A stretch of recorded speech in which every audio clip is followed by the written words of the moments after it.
My neighbor hasn't aged in 30 years and now he's watching me sleep. Let me preface this by saying I'm not insane. At least I don't think I am. But something is very wrong in this neighborhood, and I need someone to believe me before it's too late. I moved back into my childhood home after my father passed.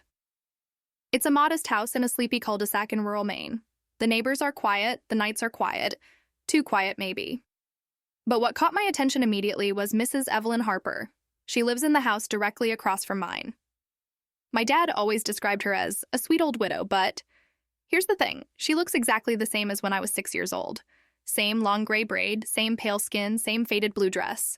I remember her handing me peppermints from her porch in 1994. It's 2025 now. She hasn't aged a day. I chalked it up to faulty memory, or maybe a younger relative who moved in after her. But then I found the photos.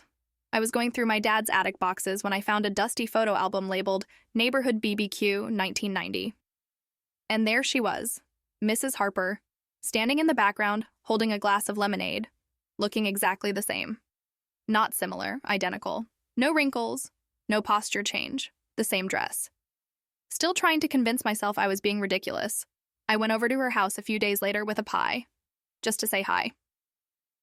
She opened the door before I could knock, said she sensed I'd be coming. The way she looked at me made my skin crawl, like she wasn't seeing me, but something inside me.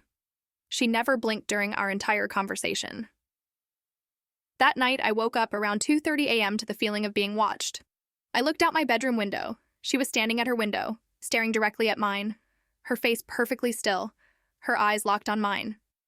Subscribe for part 2.